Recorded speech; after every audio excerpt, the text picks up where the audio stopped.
주께서 이제 사람을 두려워하지 말고 하나님을 두려워하라. 이 내용이 그 내용입니다. 이 내용을 말씀하실 때 물론 여기에는 예수님의 제자들도 포함되어 있지만 특별히 오늘 4절 5절의 대상은 12장 1절의 사람들의 이 대상입니다. 그래서 제자들에게 먼저 말씀하여 가라사대 그러면서 바리새인들의 누룩 곧 외식을 주의하라 그랬습니다. 이 바리새인들은 외식하는 자들이었어요.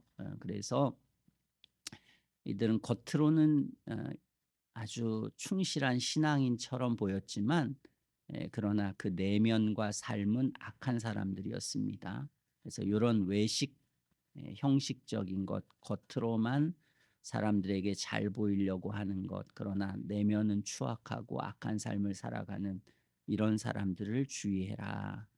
그러면서 주님은 다 이게 지금은 속일 수 있어도 다 이게 드러날 날이 올 거다. 이 말씀을 하십니다.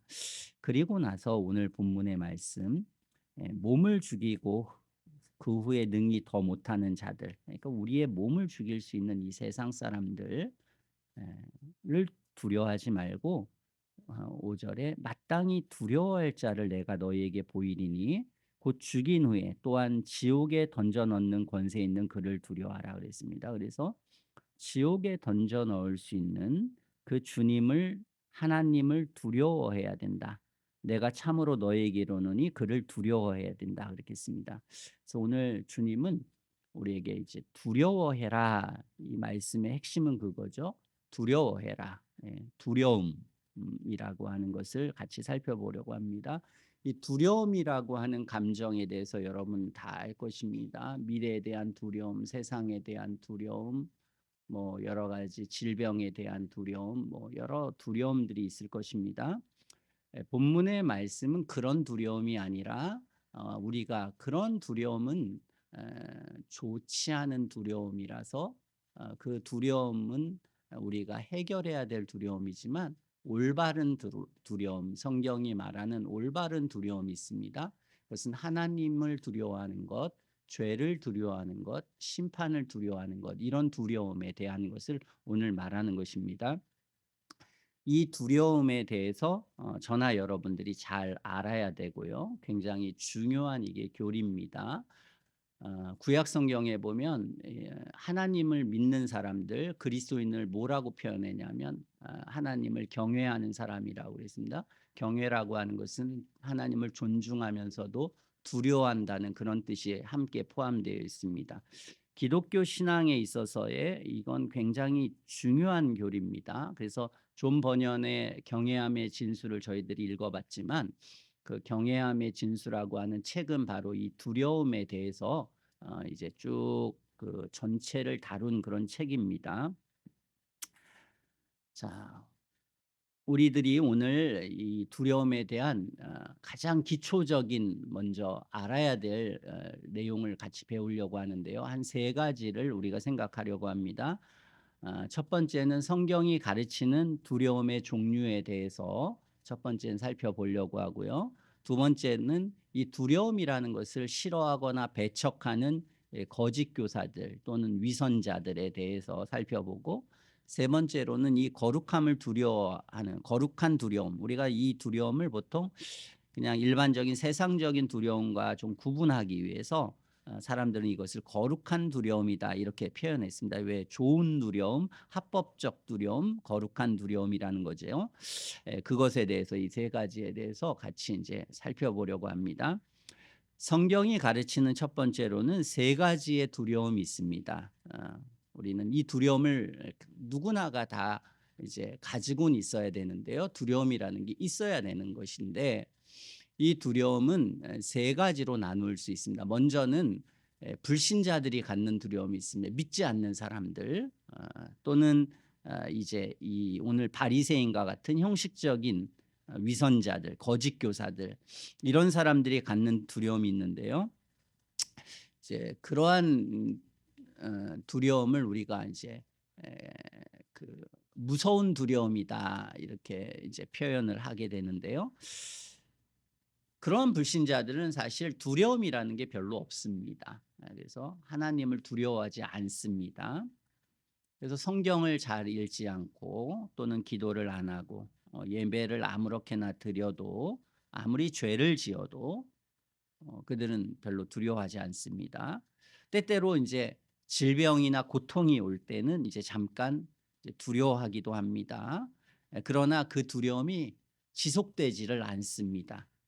다 또 이제 환경이 좋아지고 괜찮아지면 그 두려움이 없어집니다.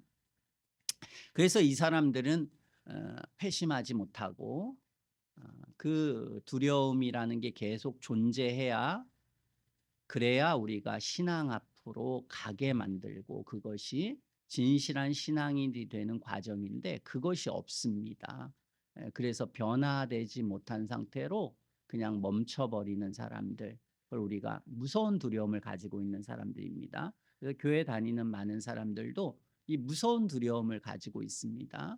그것을 억지로 억누르는 거죠. 거짓된 교리로 그냥 "나 구원받았어." 이렇게 하지만 두려움을 해결하지 못합니다. 그래서 거짓된 신앙으로 가든지 아니면 교회 안에서 형식적인 신자로 남아 있는 거예요. 그걸 우리가 무서운 두려움을 가지고 있다.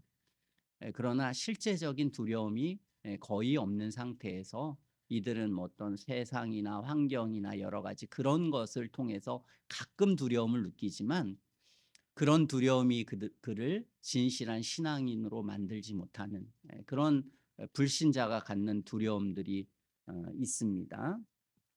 두 번째로는 이제 아주 좋은 두려움이 있습니다. 그것은 성령께서 주시는 두려움이에요. 우리가 이전에 배웠는데요. 종의 영으로서 역사하시는 성령께서 주시는 두려움입니다. 이걸 보통 율법적인 두려움 또는 종의 영으로서의 두려움, 이런 식으로 표현을 하게 되는데요.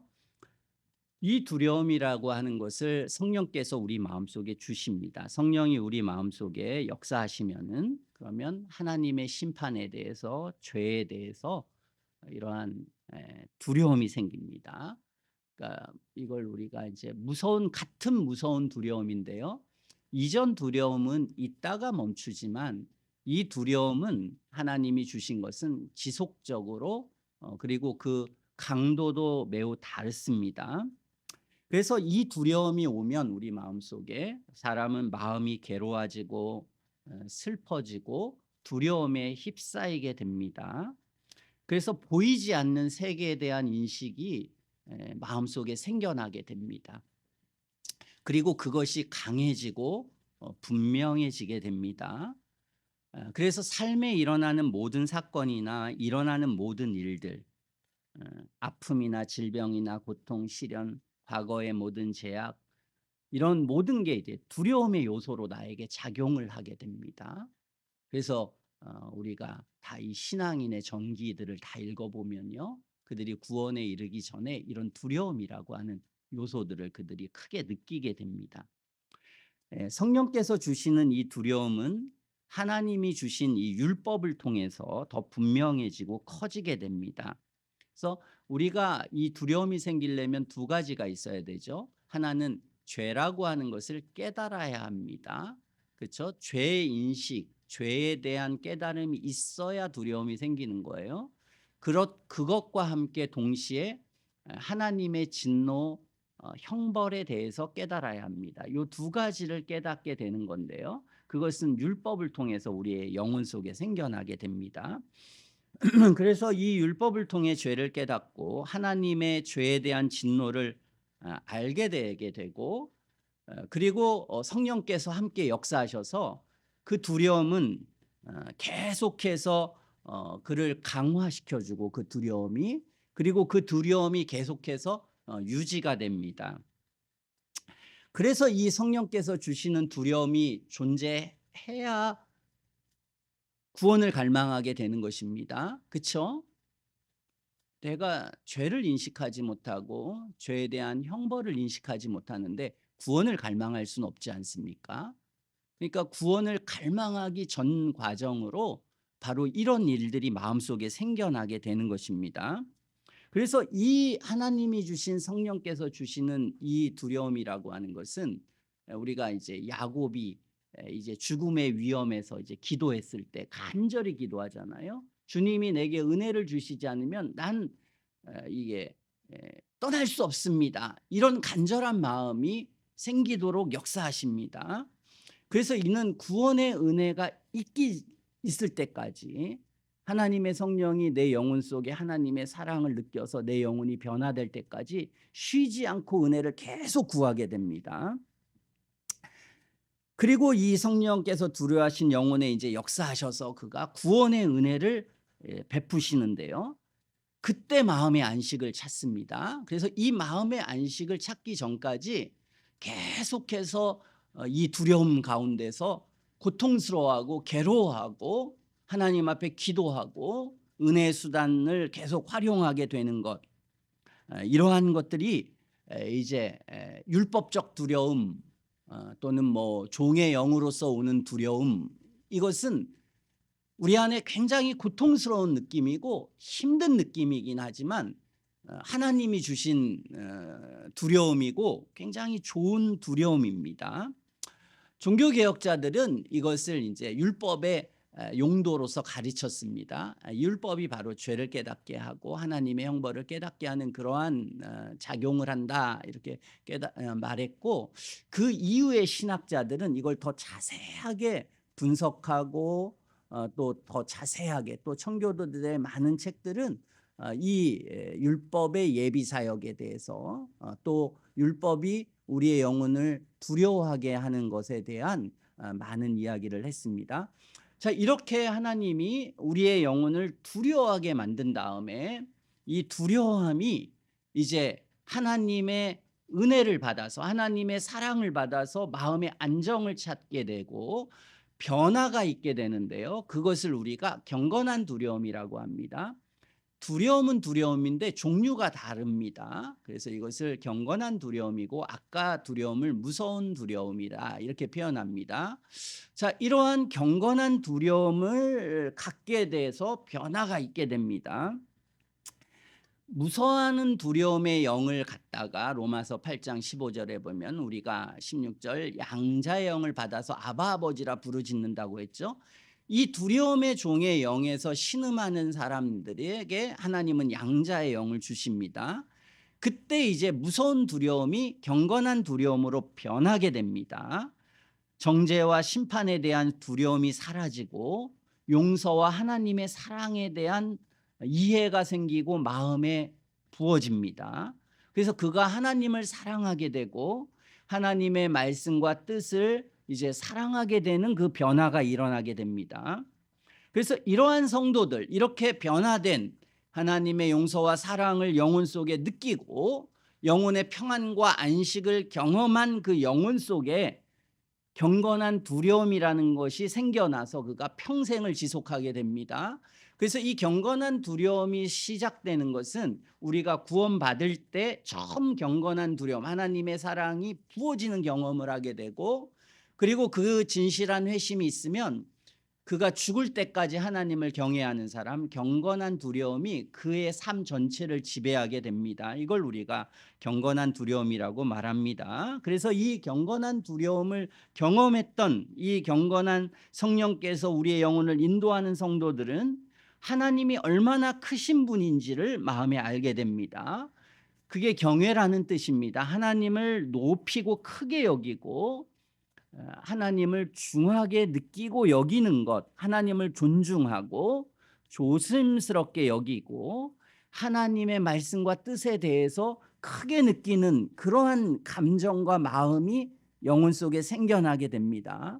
그래서 이 모든 성도들은 하나님을 높이고 크게 존중하고 하나님의 말씀의 뜻에 대해서 굉장히 중요하게 여기는 것입니다. 이단들이 생기는 일은 바로 이 경건한 두려움이 없어서 그런 것이고, 참된 신앙인들이 왜 진리를 지키느냐, 왜 끝까지 하나님을 고수하면서 참된 진리 안에 고통이 있고 아픔이 있어도 머무느냐, 이유는 뭐냐면 이 경건한 두려움이 마음속에 있기 때문에 그런 것입니다. 그들은 죄를 무겁게 또 무섭게 여깁니다. 죄가 얼마나 무섭고 큰 것인지를 압니다. 죄가 불신자들을 지옥의 길로 가게 하고 지옥의 형벌을 받게 하는 원인인 것을 알고 있습니다. 용서받은 죄인이지만 죄에는 하나님의 진노와 형벌이 있음을 성도는 아는 것입니다. 그래서 성도는 죄를 짓기도 하지만 죄 짓는 것에 대한 두려움이 있습니다. 천국에 갈 확신이 있지만 죄를 볼 때 하나님의 분노를 느끼고 괴로워하고 슬퍼합니다.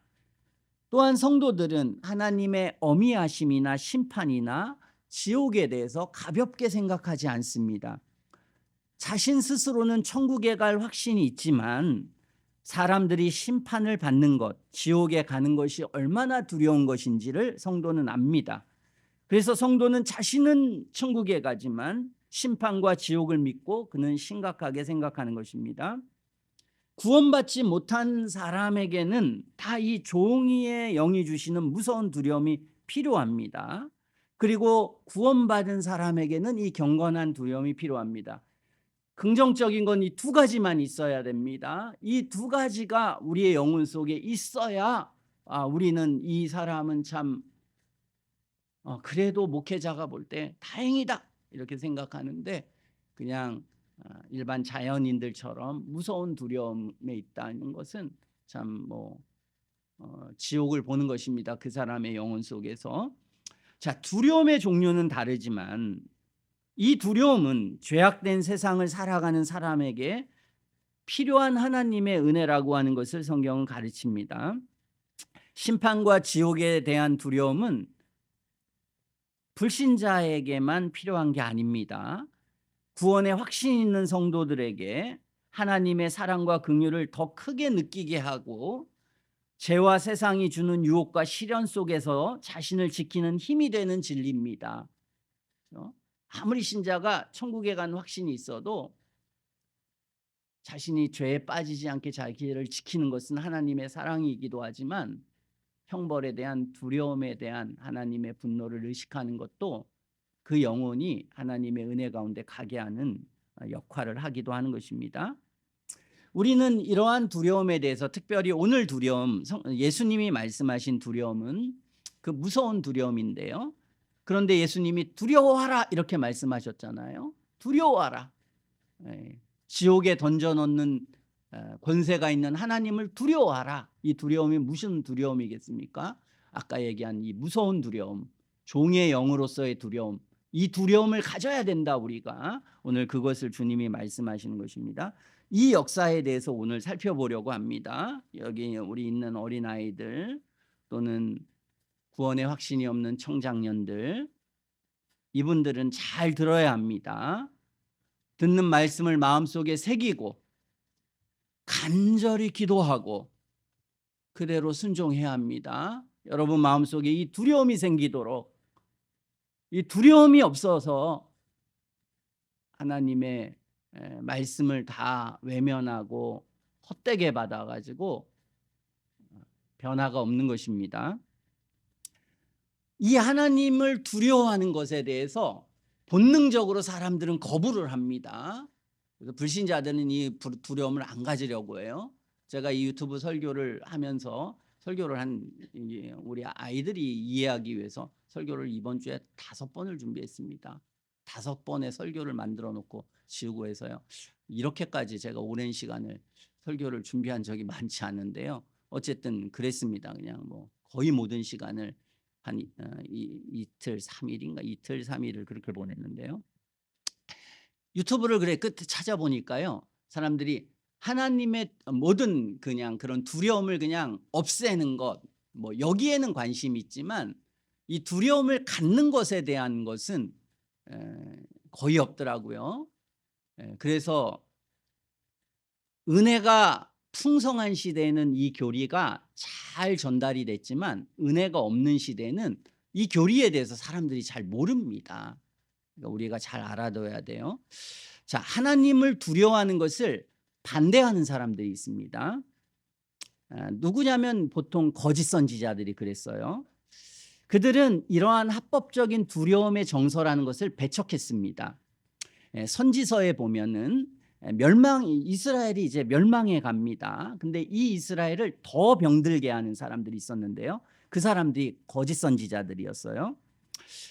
하나님께서는 너희들 이스라엘 죄 때문에 멸망할 것이다 이렇게 말씀하셨습니다. 그래서 참 선지자들은 죄와 멸망과 하나님을 두려워하고 회개해라 이렇게 가르쳤어요. 근데 이 거짓 선지자들은 뭐라고 했냐면 괜찮아. 크게 염려할 필요 없어. 하나님 우리를 사랑하셔. 이렇게 가르쳤습니다. 그래서 그들은 평강하다. 평강할 거야. 이렇게 말했지만 평강이 없었습니다. 이스라엘 백성들은 이 거짓 선지자들의 말을 들었어요. 그래서 회개할 기회를 고치고 멸망당했습니다. 비참하게 멸망당했어요. 지옥의 형벌을 받는 거다 하는 것을 동일하게 우리는 여기면서 어쨌든 멸망당했습니다. 이처럼 거짓 교사들은 하나님께서 주시는 이 합법적인 두려움을 싫어하고 배척합니다. 또한 하나님께서 주신 두려움을 합법적인 방법으로 해결해야 되는데 거짓된 방법으로 해결해서 사람들을 더 악화시켜 놓습니다. 합법적 방법은 뭐예요? 우리 마음속에 하나님이 은혜를 주셔야 합니다. 성령께서 우리 마음속에 오셔서 사랑으로 죄에 대한 두려움이 하나님에 대한 사랑으로 그래서 우리 영혼이 중생에서 아까 제가 말하는 그 경건한 두려움이 나타나도록 그렇게 해야 되는데 그렇게 안 하고 사람이 그냥 구원을 줘버렸습니다. 사람이 그냥 인위적으로 넌 구원받은 사람이야. 넌 하나님의 사람이야. 막 이러면서 평안에 안전에 괜찮아. 이렇게 해버린 겁니다. 자, 이렇게 거짓 선지자들은 합법적이지 않은 성경적이지 않은 방법으로 그것을 해결하게 돼서 사람들이 더 나빠졌습니다. 더 악해졌습니다. 그래서 우리가 오늘날 보면 교회가 더 세상보다 더 나쁘잖아요. 더 악하잖아요. 진리가 역사한다면 그렇게 안 돼야 되는데 그런데 진리를 그렇게 인위적으로 성경의 뜻에 위반되게 해서 그래서 이제 더 악화시켰습니다. 그러므로 우리는 이러한 거짓 교사들과 거짓 선지자들에 대하여 주의하라. 예수님은 우리에게 그래서 좁은 문 좁은 길 가르치실 때 이 거짓 선지자들은 넓은 문 넓은 길 얘기한다. 이 사람들 주의해라. 그 결과는 주여 주여 부르지만 결국은 지옥 가게 된다. 그러니까 주의해라 이렇게 하셨던 것입니다. 그러므로 우리는 이것을 주의해야 되는데요. 자유주의라고 불리우는 사람들, 그냥 성경을 자기 마음대로 해석하는 그런 사람들이요. 그런 사람들은 이 두려움의 교리를 반대하는 사람이 있습니다. 또 자기는 복음주의자다, 자기는 이런 정통이다 이러면서도 이 두려움을 배척하는 많은 사람들이 있어요. 자, 그러면서 그들이 주장하는 건 뭐냐면 야, 뭐 그렇게 자꾸 사람을 두려워하고 억압하고 왜 그래? 좀 더 설득적이고 온건한 방법이 있지 않아? 왜 사람들을 겁주고 두려움을 산출시키는 원시적인 방법을 사용하는 거야? 좀 더 인격적으로 하고 하나님은 사랑이시다 이렇게 먼저 설포하면 왜 안 돼? 이러면서 그런 주장을 그들은 했어요. 답변은 가장 사랑이 많으시고 인격적이시며 합리적이신 예수님께서 두려워하라 이렇게 말씀하셨다는 거예요. 그리고 사복음서에 예수님께서는 우리가 사복음서를 제대로 읽어보면 사람에게 두려움을 산출시키기 위해서 수많은 비유나 말씀을 드십니다. 그리고 직접적으로 말씀하시는 수많은 말씀들이 있어요.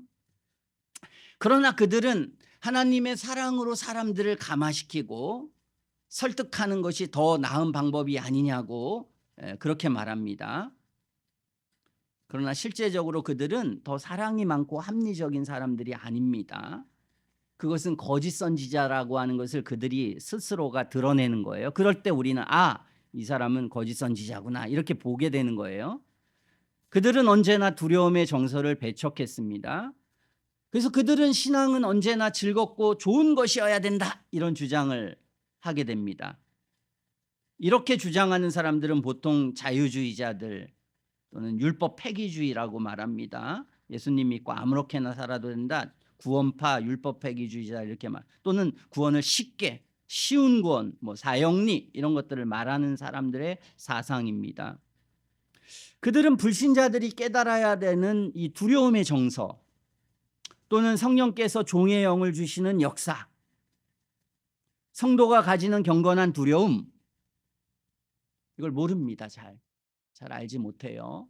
혼재돼 있습니다. 그냥. 그러니까 아마 이렇게도 했다가 저렇게도 했다가. 근데 항상 결론을 보면은 거짓 평안을 줍니다. 이게 결론입니다. 항상. 이것저것 막 섞여 있지만 최종적으로 내 상태가 어떤데 내 상태에서 거짓되게 알려주는 것, 그러면 그게 거짓 선지자입니다. 그리고 사람들이 그렇게 알고 있으면 그거는 뭔가 위험한 상태에 있는 것입니다. 이들은 자신들이 예수님이나 바울보다도 더 사랑이 많은 자인 것처럼 행세합니다.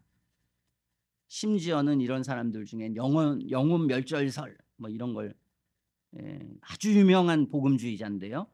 그런데도 그런 주장을 많이 합니다. 생각보다는. 이런 사람들은 천국문을 사람들 앞에서 닫고 자기도 안 들어가면서 들어가려고 하는 사람도 막는 사람들입니다. 이러한 사람들은 온유한 척하고 사람들을 위하고 사랑하는 척하지만 가장 잔인하고 무서운 자들이라고 생각해야 합니다. 제가 이전에 연대교 쓰면서 통합 측의 목사 받은 사람들 뭐 유튜브 보면 뭐 어마어마하게 많은 사람들이 그걸 보고 들어요. 그런 사람이 전형적인 거짓 선지자의 표징입니다. 거짓 교사의. 이 사람은 저번 때 제가 말씀드렸는데 뭐 가끔 자주 우리가 인용할 필요가 있습니다.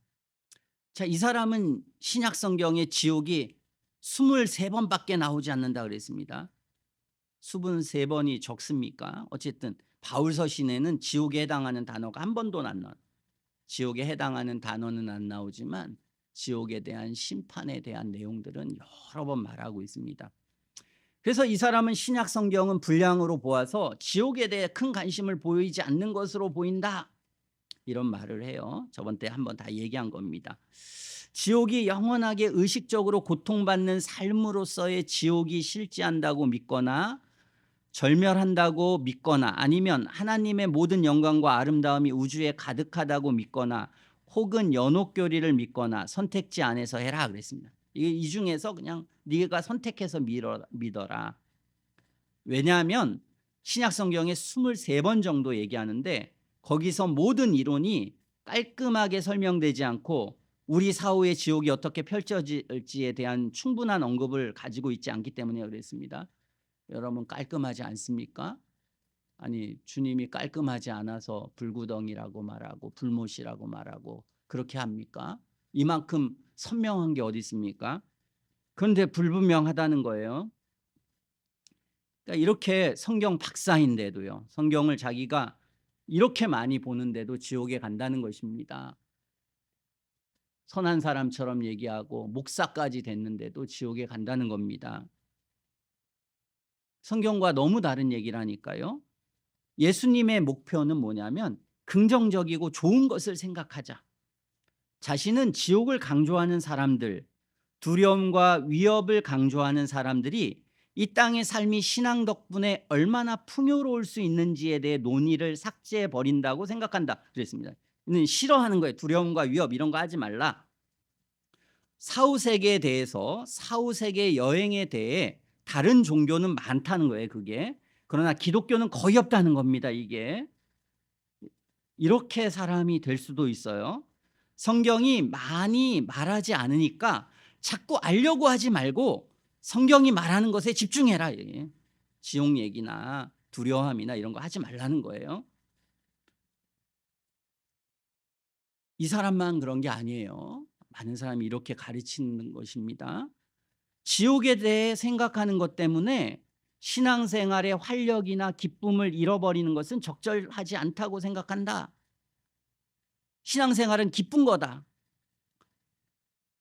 성령님 안에서 충만함을 느끼는 거다. 거기에 집중해야 된다. 지옥은 부록이다.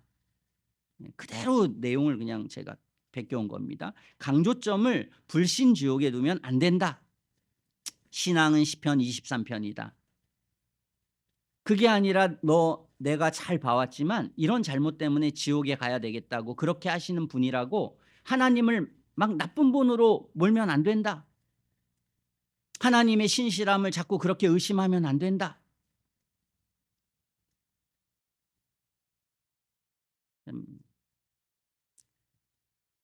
이런 인간을 어떻게 해야 되겠습니까? 참 목사는 안 되고 그냥 뭐 철학을 하거나 그러면 그건 괜찮죠. 그러나 신학자가 내가 목사가 돼서 이런 얘기를 하는 겁니다, 지금. 예.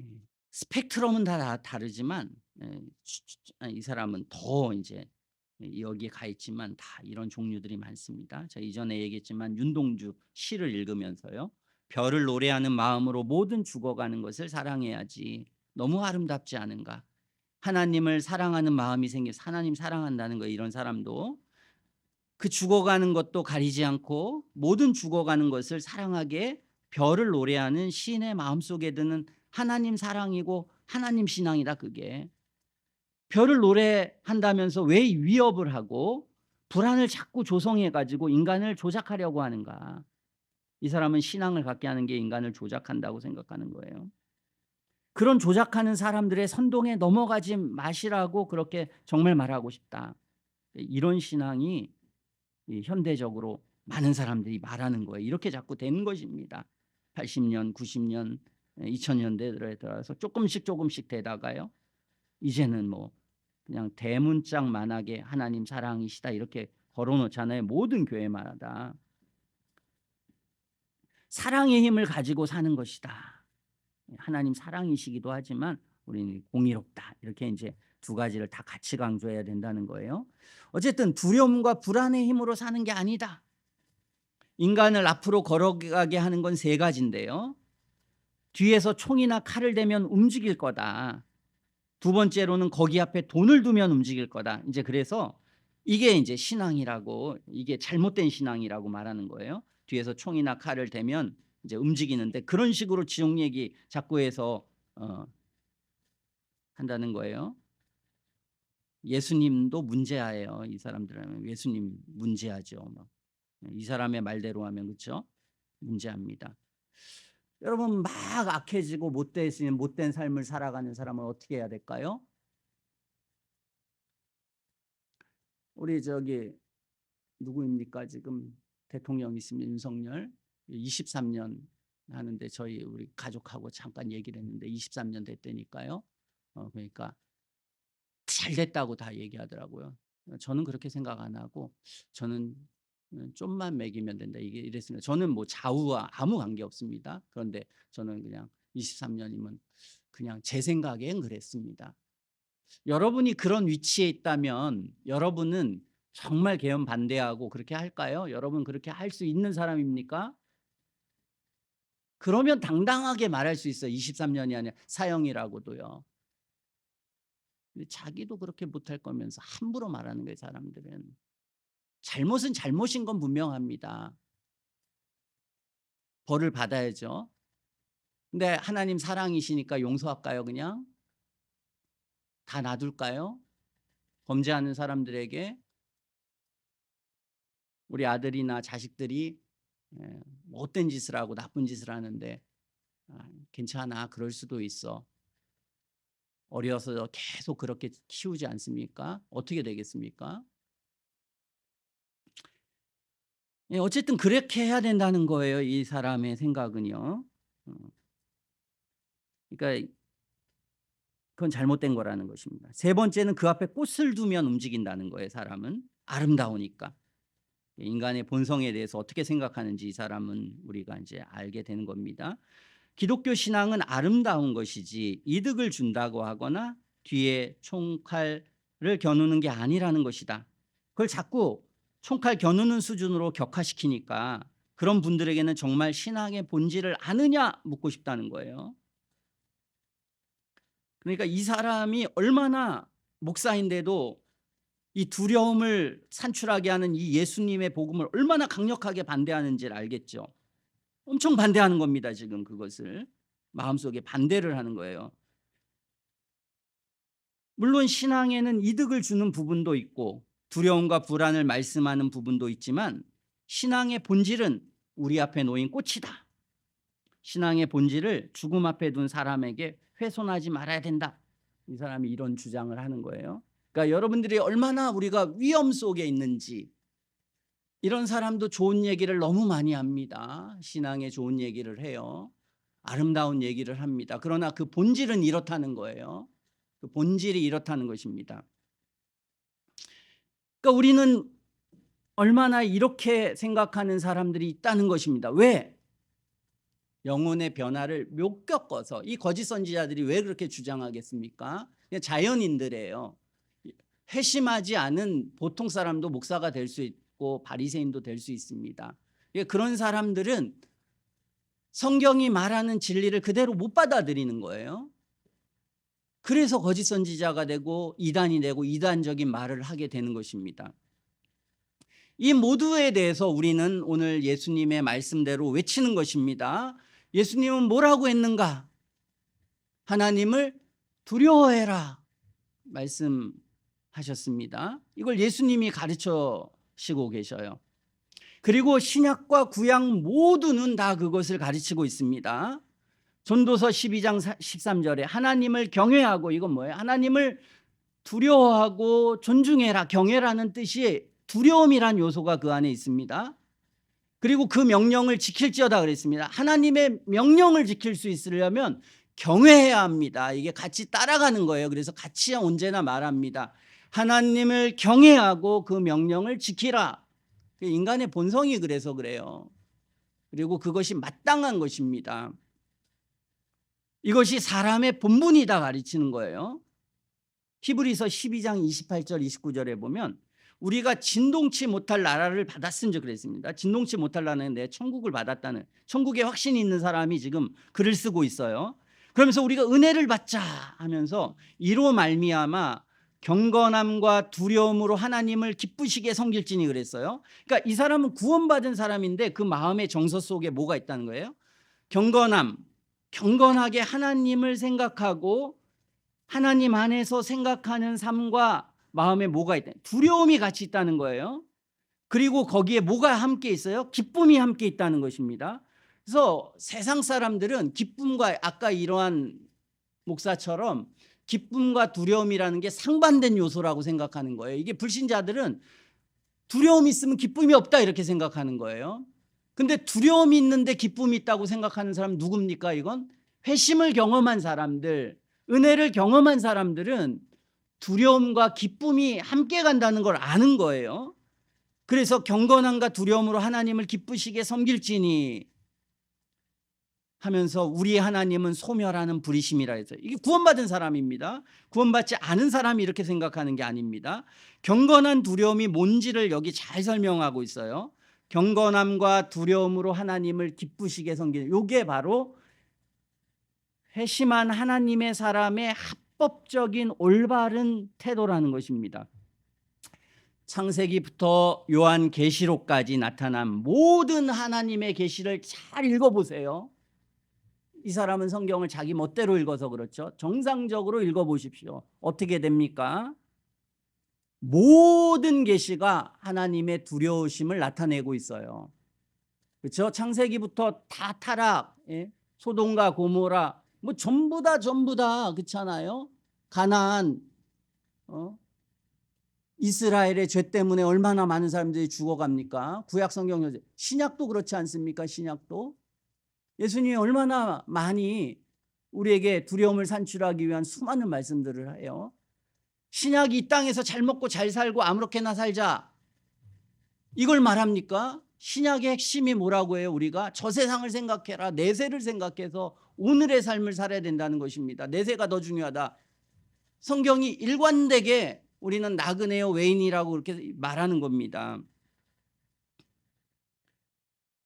더 나아가서 하나님이 아주 사랑하는 사람들을, 이사야나 뭐 다니엘, 뭐 얼마나 주님 사랑하는 요한, 하나님이 임재하셨어요.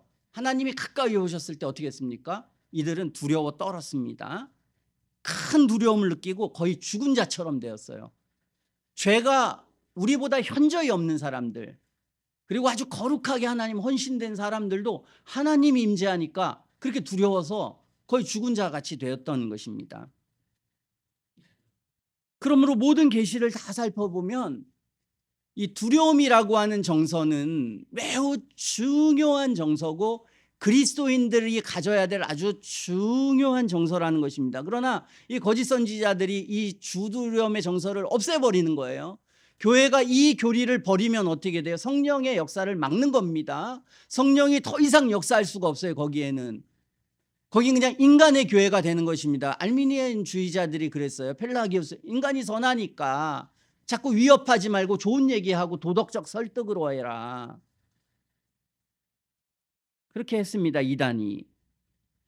그러므로 우리는 생각하기를 거룩한 두려움이라고 하는 이 주제는 아무리 많이 숙고해도 지나치지 않은 진리입니다. 조나단 에드워드의 설교를 보면요, 가장 위대한 설교자였고 로버트 머리 맥체인 같은 사람들, 수많은 위대한 하나님의 사람들의 설교들은요 대체적으로 여기에 중심이 있습니다. 그러나 많은 현대 신학자들은 전부 다 무슨 기독교 세계관이라고 해가지고 이런 뭐 이 땅에서 어떤 게 다 거기에 관심이 쏠려 있습니다. 헤르만 바빙크라고 하는 하나님의 큰일이라는 책을 제가 한 4-5번 읽었는데요. 이 사람이 거의 가지고 있는 건 이 하나님의 사랑과 위대하심과 이런 것을 얼마나 아름답게 표현했지만 거기에는 두려움의 요소라는 게 없습니다. 그는 지옥을 인정하지 않진 않아요. 그의 개역 교회학에 보면 지옥의 형벌에 대해서 말은 합니다. 그러나 그의 삶 전체나 그의 어떤 책 전체에 그게 스며들어 있지는 않습니다. 에드워드는 그의 모든 신학 속에 하나님을 경외함이 숨어 있어요. 아주 다른 사람이라고 저는 생각합니다. 그러나 지금 시대에는 바빙크가 아주 유행해요. 이게 큰 위험입니다. 하나님을 두려워하지 않아도 될 사람은 이 세상에 아무도 없습니다. 마땅히 모든 사람들은 하나님을 두려워해야 합니다. 그러나 모든 사람이 그러한 두려움을 갖는 건 아닙니다. 완악한 악인들은 하나님을 두려워하지 않습니다.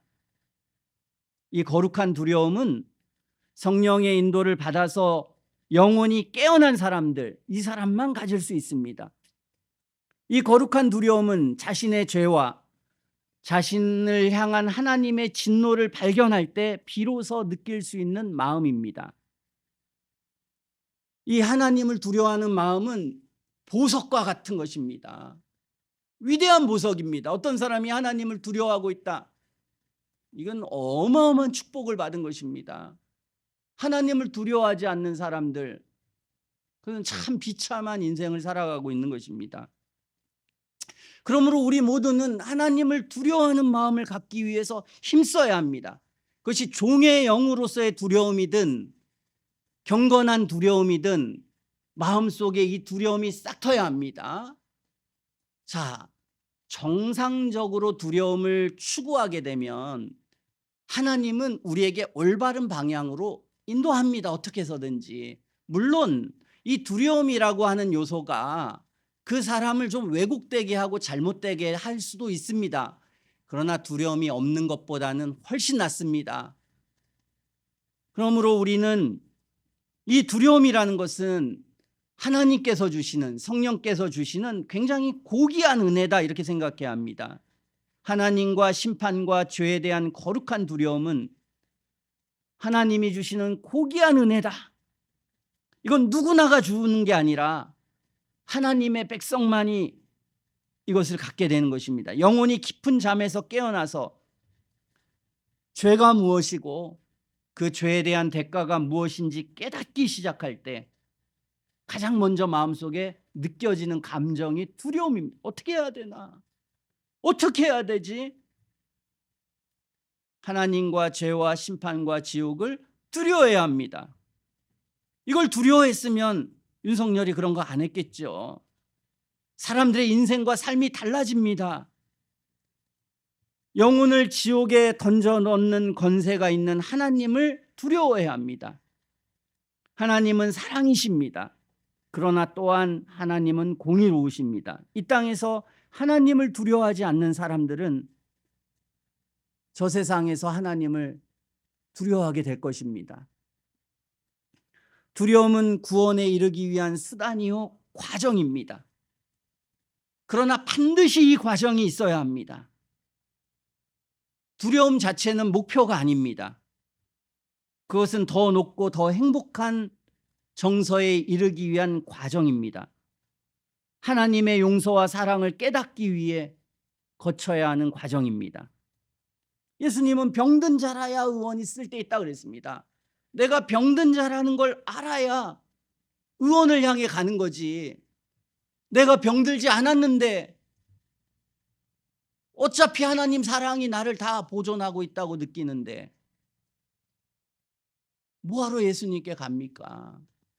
잘못된 방법으로 가는 거죠. 죄와 심판에 대한 깨달음은 하나님의 은혜와 사랑을 받기 위해서 반드시 거쳐야 되는 과정이라고 하는 것을 저나 여러분들은 모두 다 인식하고 알아야 합니다.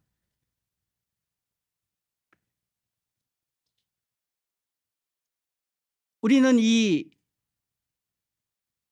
하나님에 대한 두려움이나 죄나 심판에 대한 두려움이라고 하는 것을 이렇게 잘 우리 마음속에 갖거나 소유하는 것, 그리고 그것을 갖는 것을 누구나가 좋아하지 않는 것입니다. 어려운 것입니다. 오늘 여러분이 죄에 대한 욕망, 이 세상에서 만대로 살고 싶은 것 있습니다. 오락도 하고 싶고 못도 하고 싶고 하나님을 벗어나서 할 수 있는 모든 것을 하고 싶은 그런 마음에 두려움이라는 게 그 가운데 같이 할 수 있겠습니까? 없습니다. 죄와 두려움이라는 요소는 함께 갈 수가 없습니다. 그렇기 때문에 사람들이 이 두려움의 요소를 거절하게 되는 것입니다. 이것을 계속 유지할 수가 없는 것입니다. 이것은 큰 우리에게 불행입니다. 우리는 생각하기를 우리가 있는 이 욕망, 이 죄, 쾌락, 세상이 너무 아름답게 보이고 너무 좋아 보이고 하고 싶은 게 많고 이런 사람의 영혼 속에 하나님과 내세와 심판에 대한 두려움의 정서가 들어올 수가 있겠습니까? 들어올 수가 없는 겁니다. 그러니까 그가 절대적으로 막고 있는 것입니다. 우리가 그 정서를 막고 있는 거예요.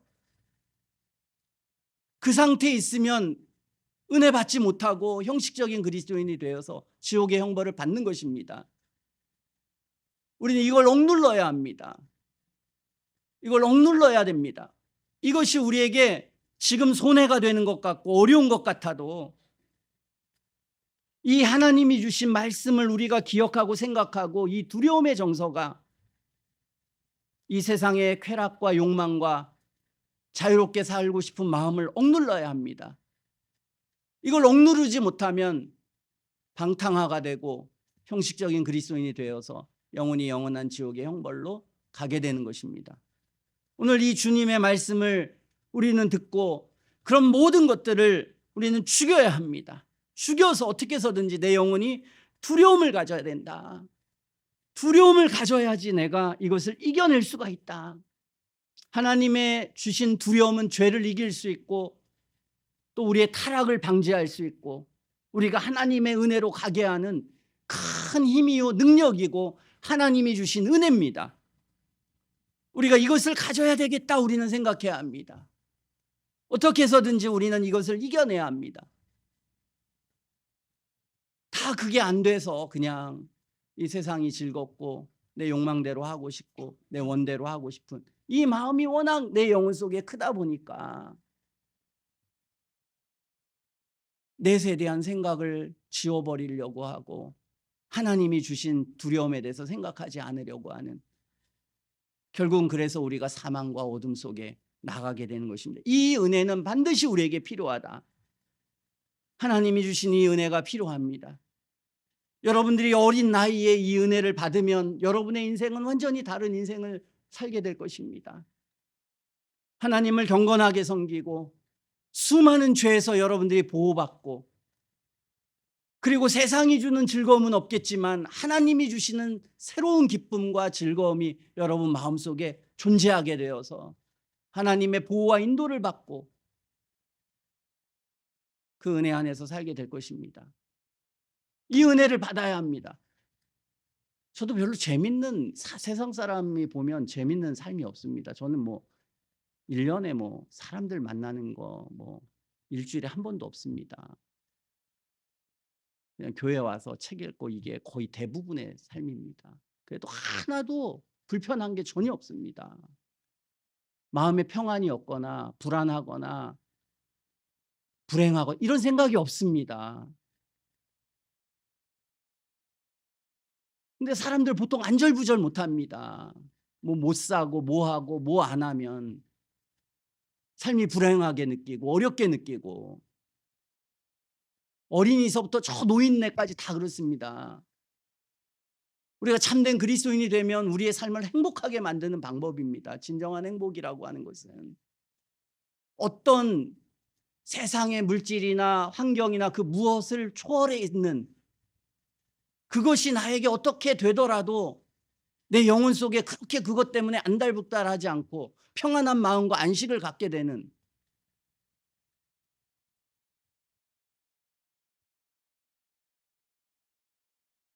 그것이 하나님이 우리에게 은혜로 주시는 은혜입니다. 아니면 얼마나 우리 속에 욕망이 가득하고 이거 못해서 어떻게 안다라면 얼마나 불행하겠습니까? 그 마음속에. 저 해외여행에 한 번도 안 갔다 왔습니다. 전혀 갈 마음도 없고 안 가도 아무 상관없습니다. 뭐 아이들하고 한번 생각은 하고 있는데요. 근데 뭐 이건 뭐 요즘 아이들이니까 아이들과 전체적으로 뭐 국내에서 한번 시간을 보낸다든지 어떻게 시간 보내도 괜찮지만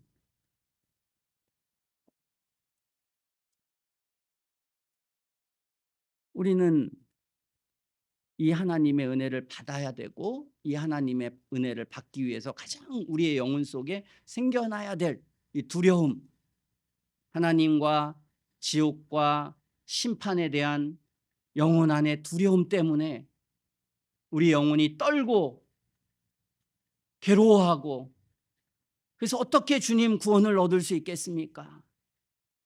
어떻게 우리가 주님이 주시는 참된 영혼의 안식, 평안, 기쁨이 참된 은혜가 우리 영혼을 사로잡아서 세상의 모든 유혹을 이겨내고 하나님의 은혜 가운데 살아갈 수 있는 그 힘이 어떻게 생길 수 있겠습니까? 하고 하나님 앞에 간절히 구하고 주님 앞에 나아가야 합니다. 우리가 꼭 이러한 하나님의 은혜 가운데 이 은혜를 받아서 우리가 다 회심하고 그 은혜 속에 걸어갈 수 있도록 우리가 하였으면 좋겠습니다.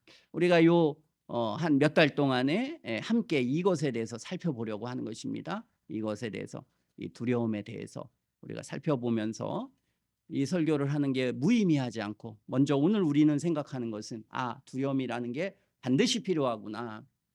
그러나 우리의 본성은 이 두려움을 배척하고 그냥 마음대로 하고 싶은 대로 살고 싶은 그냥 유쾌하고 즐겁고 이 세상이 얼마나 좋은데 그래서 그 정서를 거절하는 게 우리의 본성이고 우리는 그 본성을 눌러야 되고 그걸 억제해야 되고 우리는 유쾌하지 않지만 좋지 않지만 그러나 그것이 우리를 구원하고 우리를 저 지옥에서 건져내기 때문에 주님이 말씀하신 것처럼 내가 이 지옥에서 건진받기 위해서 우리 영혼 속에 하나님께서는 당연히 넌 죄를 깨닫고 두려워해야 되고 거기로부터 벗어나기 위해서는 그 은혜가 필요하다. 그 죄값을 안 치러도 되니 죄값 치르라고 주님이 말씀하시면 얼마나 두렵겠습니까? 여러분 얼마나 많은 죄가 있습니까? 그걸 다 치르라고 주님이. 근데 그거 안 치러도 되니 주님 앞에 주님을 두려워하고 회심해서 주님을 사랑하게 되는 진실한 영혼의 변화 그건 있어야 한다. 오늘 주님이 말씀하시는 이 음성을 잘 듣고 우리가 이 몇 달을 우리가 이 설교를 듣고 할 때에 이 정서가 생기지 못하면 여러분들은 또 형식적으로 신앙생활하고 평생을 그렇게 신앙생활하다가 이러한 사람들을 또 쫓아가거나 그냥 형식적으로 계속해서 '나는 왜 이러지? 나는 왜 이 상태야?' 그래서 여기 나오는 이 외식차처럼 바리새인들의 외식처럼 겉으로는 경건한 신앙인데 그런데 실제적으로는 그 마음이나 삶을 보면 불경건한 것이 가득한 그것이 언젠가는 드러나게 될 거다. 그렇게 되지 않도록 저나 여러분들이 이 두려움을 영혼 속에 갖게 되는 그래서 꼭 더 이상의 나에게는 하나님 주신 기회가 없다 이렇게 생각하고 하나님 주신 나에게 특별한 기회다 이렇게 생각하고 이 기간을 잘 보내고 이 말씀을 또 생각하고 또 듣고 그리고 기도하고 그런 시간으로 꼭 가졌으면 좋겠습니다. 기도하겠습니다.